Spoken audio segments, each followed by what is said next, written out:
हिमाचल प्रदेश की सियासत पर सूत्रों के हवाले से बहुत बड़ी खबर है कि विक्रमादित्य सिंह प्रियंका गांधी के संपर्क में है। अब प्रियंका राज्य में गुटबाजी को कम करने और स्थिति को सामान्य करने में जुटी हुई हैं। प्रियंका गांधी ने अनिरुद्ध सिंह और मुकेश अग्निहोत्री से भी मुलाकात की है।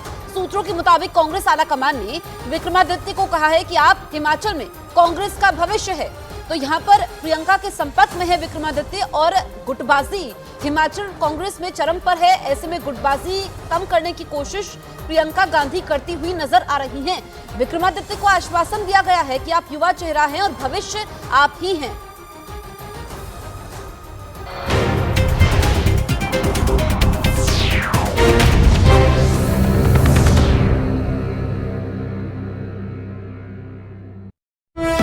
क्लर्क ने लिफाफा पकड़ने में आनाकानी की। इतने में लिफाफा गिरा और उसमें रखे पैसे जमीन पर बिखर गए। फिर क्या था, उस क्लर्क के पास खड़े दोनों आदमियों ने उसे पीटना शुरू कर दिया। बाहर से कुछ और लोग भी आ गए, उन्होंने भी उसे पीटा। ये घटना शिक्षा विभाग के दफ्तर में लगे एक ऐसे कैमरे में रिकॉर्ड हो गई जिस पर उस क्लर्क से मारपीट करने वाले लोगों की नजर नहीं पड़ी।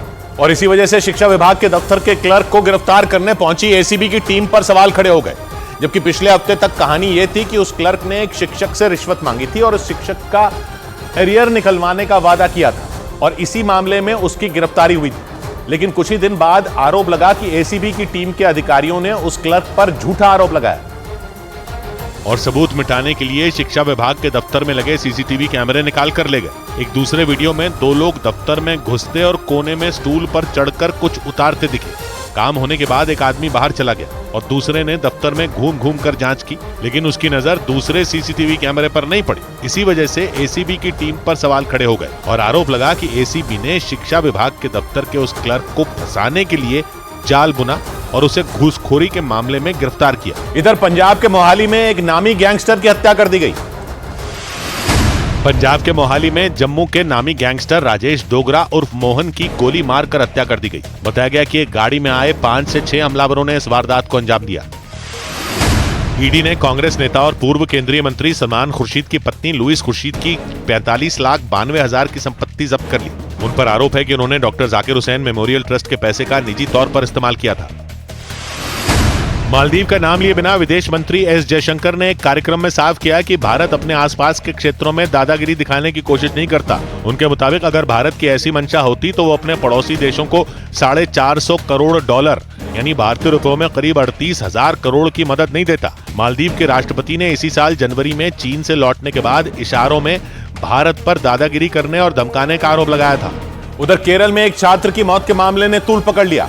इस मामले में कांग्रेस के बाद बीजेपी की यूथ विंग बीजेवाईएम ने प्रदर्शन किया। प्रदर्शनकारियों ने पुलिस पर इस केस की जांच में लापरवाही बरतने का आरोप लगाया और केरल के तिरुवनंतपुरम में मार्च निकाला।